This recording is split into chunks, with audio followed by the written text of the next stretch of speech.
quand je vous écoute, Monsieur le Vice-président, je me dis quel dommage de ne pas avoir de volet mobilité dans le CPER. Ça, c'est la première remarque. La deuxième, sur le ferroutage, vous l'avez dit, il faut être au rendez-vous des transitions. Et quand on vous écoute, vous nous dites « j'espère ». Alors, avec j'espère, je ne suis pas certaine qu'on obtiendra des résultats. Je pense qu'il faut absolument que les entreprises s'engagent. Sans entreprise, il n'y aura pas de ferroutage.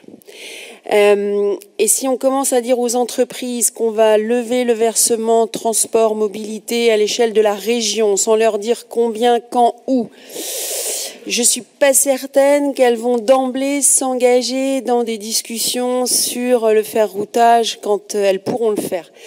Parce que oui, dès que c'est possible de le favoriser, allons-y. Mais la route est longue, je pense que votre prédécesseur vous l'a indiqué, et ce n'est pas simple. On citait tout à l'heure l'exemple de Lorient.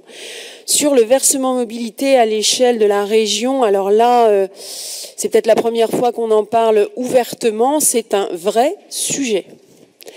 Et je me pose la question de savoir comment vous allez vous y prendre et comment vous allez associer, comment vous allez réfléchir, pas seulement avec les deux métropoles, mais avec tous ceux qui ont la responsabilité, qui sont autorités organisateurs des transports sur leur territoire.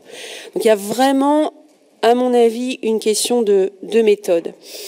Vous disiez que opposer les lignes grande vitesse et les transports du quotidien, ça n'avait pas de sens physique, certes, mais ça a un impact budgétaire. Et donc la question, elle est forcément posée.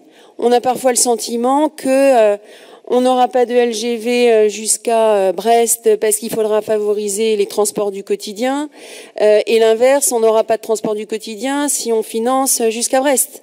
Donc tout est question d'argent. Je suis désolée, c'est un peu vénal, mais à un moment donné, c'est quand même la question, vous l'avez dit d'ailleurs, hein, et des recettes. Et vous invitez l'État à abonder pour les travaux du nœud ferroviaire rennais. Donc je redis que ce serait bien qu'on se penche sérieusement sur la question de ce qu'on veut mettre dans le CPER. Enfin, je reviens sur la méthode, c'est fondamental.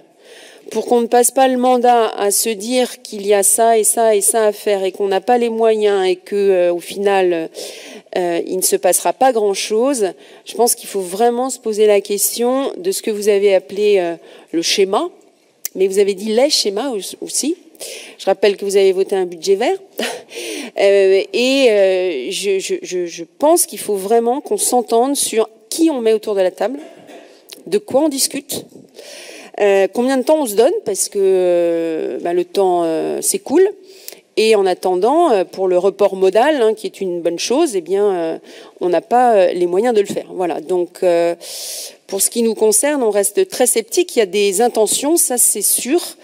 Les moyens financiers n'étant pas ce qu'ils devraient être, ces bonnes intentions risquent de rester lettre morte. Donc, c'est un peu notre crainte. Voilà pour le programme que je voulais aborder, et je laisse Stéphane Roudotte compléter mon propos.